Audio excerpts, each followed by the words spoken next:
నమస్తే, welcome to మెకానైన్ TV. Railway Koduru Janasena MLA Arava Sridhar వివాదం ఏపీ రాజకీయాల్లో మళ్లీ వేడెక్కింది. ఆరవ శ్రీధర్ బాధితురాలు హర్షవీణ తాజాగా రిలీజ్ చేసిన ఒక వీడియో ఇప్పుడు సోషల్ మీడియాలో పెను సంచలనంగా మారింది. ఏపీ డిప్యూటీ సీఎం జనసేనాని పవన్ కళ్యాణ్ గత కొద్ది రోజులుగా అనారోగ్యంతో బాధపడుతున్నారు. రీసెంట్ గానే ఆయన సర్జరీ చేయించుకున్న విషయం తెలిసింది. ఆయన త్వరగా కోలుకోవాలని పార్టీ శ్రేణులు, అభిమానులు రాష్ట్ర వ్యాప్తంగా మృత్యుంజయ హోమాలు, పూజలు చేస్తున్నారు. అయితే సరిగ్గా ఇదే సమయాన్ని ఎంచుకున్న హర్షవీణ పవన్ కళ్యాణ్ ఆరోగ్యాన్ని ఉద్దేశించి సంచలన వ్యాఖ్యలు చేసింది.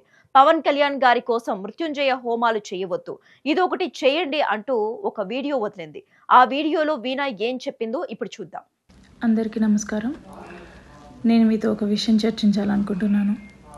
ఇది నా బెయిల్కి సంబంధించిన విషయాలేం కాదు, కానీ పవన్ కళ్యాణ్ గారు నాకంటూ వదిలేసిన ఒకే ఒక్క ఛాన్స్ ఆరవ శ్రీధర్ చేసిన తప్పుని బయట పెట్టడానికి. అదే త్రిసభ్య కమిటీ, జనసేన త్రిసభ్య కమిటీ ఆన్ ఆరవ శ్రీధర్. ఇంకా దాని వివరణ రాకముందే, ఇంకా దాన్ని ఫైనల్ జడ్జ్మెంట్ రాకముందే స్టిల్ ఎంత చెప్పినా సరే ఒక మనిషికి అదే పని రిపీట్ చేస్తూ ఉన్నాడు అంటే అతనికి పార్టీ నుంచి ఒక లెటర్ అయినా వచ్చి ఉండాలి, ఇండైరెక్ట్గా లెటర్ అయినా వచ్చి ఉండాలి. ఆ ఇండైరెక్ట్గా లెటర్ ఏమిటో మరి నాకు కూడా తెలీదు. అంత తప్పు లేనప్పుడు ఆ లెటర్ని బహిరంగంగానే బయట పెట్టొచ్చు జనసేన పార్టీ. కానీ అలా ఇండైరెక్ట్గా లెటర్ అనేది రిలీజ్ చేసిందో మరి వీళ్ళే అన్నీ వదిలేసుకొని బయట అలా కండువ కప్పుకొని ఒక కొత్త జెండా ఆవిష్కరిస్తూ తిరిగేస్తున్నారో నాకు అర్థం కావట్లేదు.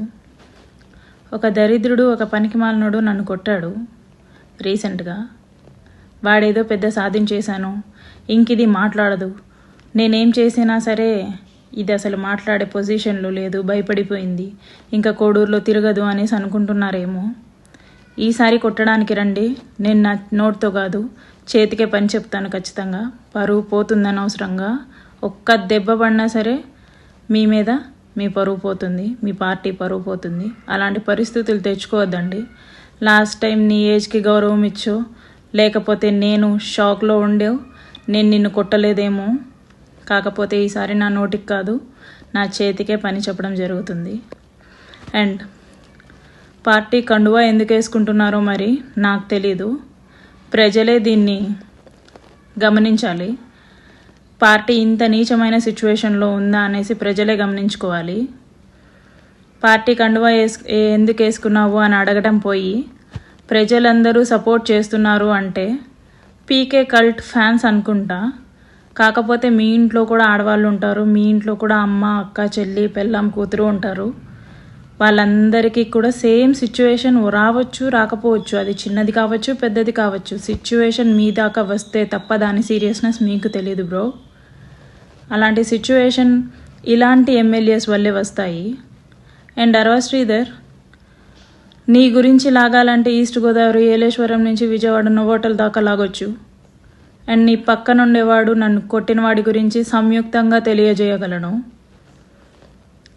ఇంకొకటి, నువ్వు కండువా వేసుకున్నంత మాత్రాన ఏదో సాధించినట్టు కాదు. లిటరలీ పవన్ కళ్యాణ్ గారిని అవమానించినట్టు, పార్టీని ధిక్కరించినట్టు. Shame of you. మగాడి లక్షణం కాదు శ్రీధర్ ఇది. వీణాకి చెప్పుతో కొట్టినట్టు సమాధానం చెప్పి శ్రీధర్ వైపు తప్పే లేదని నిరూపించుకొని, ఒక మగాడిలా నిరూపించుకొని అప్పుడు కండువా వేసుకుంటే నీకంటూ ఒక గౌరవం ఉండేది. ఇది షేమ్లెస్నెస్ అన్నమాట. తెలుగులో ఏమంటారో నీకే వదిలేస్తున్నా. అండ్ మీలాంటి వాళ్ళ వల్లే కదా పవన్ కళ్యాణ్ గారు ఈరోజు హాస్పిటల్లో ఉన్నారు. మీలాంటి ఎమ్మెల్యేలు, ఇన్ఛార్జీలు ఆయనకి బలంగా ఉండాలి కానీ బలహీనమైపోయారేంటి?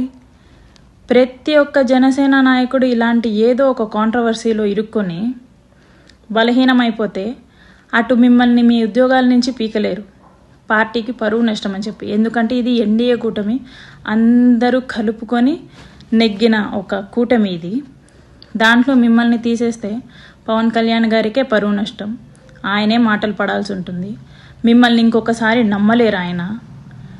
మీకు ఏ విషయాలైనా సరే నమ్మకంగా షేర్ చేసుకోవాలి అంటే షేర్ చేసుకోలేరు.